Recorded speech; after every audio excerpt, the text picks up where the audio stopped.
So today we're going to talk about the family of God. So Matthew 12:46 through 50 says, "While he yet talked to the people, behold, his mother and his brethren stood without, desiring to speak with him.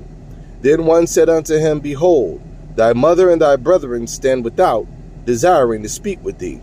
But he answered, and he said unto them, and told him, Who is my mother, and who are my brethren? And he stretched forth his hand towards his disciples, and said, Behold, my mother and my brethren. For whosoever shall do the will of my Father which is in heaven, the same is my brother and sister and mother."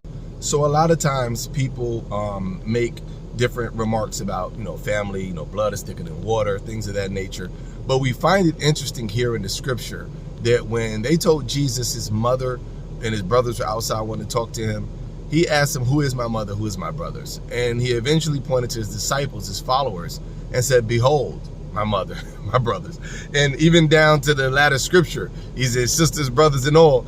The family of God supersedes other relationships. Now, I know that's something difficult for many to comprehend or understand, but in some cases, for people, it may be a relief or easier because maybe they didn't have a good relationship in the home. Maybe their family wasn't that close. Maybe they have a lot of bad blood from where they come from. So they find comfort in finding the family of God being that replacement family that welcomes them with the love of the Father with open arms. On the flip side, some may strain when they hear that because they have a lot of close ties with their family, to the point where, when it's decision time to choose between following God or honoring what your family requests, you find yourself in those weird places where it's like, oh, I'm not comfortable.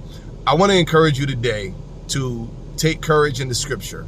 And just as Jesus said, "Behold, my mother and my brethren," embrace the family of God. Allow the people of God to be your support.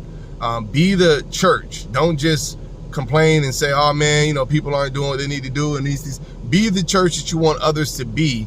And as more people see your light and your example and your good behavior, Lord willing, you may encourage them to strive to be the family of God and be better as well.